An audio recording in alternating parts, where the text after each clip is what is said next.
केटीलाई स्कुलमा लानको लागि समस्या बन्दैछ। यसरी बन्दैछ, तयार हुँदैछ। अब तेलमा राखिसकेपछि कस्तो हुने हो? मुसु गर्नुभएको छ उतातिर म्यामजी। यसरी सताउनु भएको छ सामग्रीहरू। समस्या राम्रो बनिएको छ भने लाइक गर्नु, समस्या नराम्रो बनिएको छ भने सब्स्क्राइब गर्नु। नराम्रो पनि है सब्स्क्राइब गर्ने हो। कति राम्रो कपाल बनाएर उभिनु भएको छ छोरीजी। समोसा खानु पाएला जस्तो छ है आज।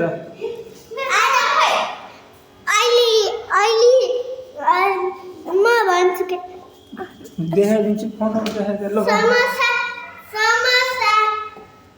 रोटी बनाएर कस्तो गर्नु, रोटी बनाएर यस्तो समोसा बनाइदिनु भएको छ।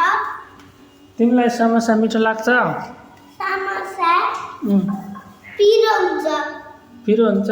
पिरो नराखेको समोसा है यो। हुन्छ। ल, थ्याङ्क यू। वेलकम।